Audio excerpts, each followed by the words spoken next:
लक्ष्मीनिया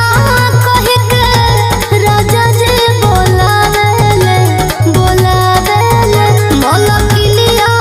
कह के हमके बोलावेले रहे भतार जी के भात के सवाद कोई सन चिखले बालू तब से बदलन में जा रे ऐसा सुनो उनका छुआ चाली हो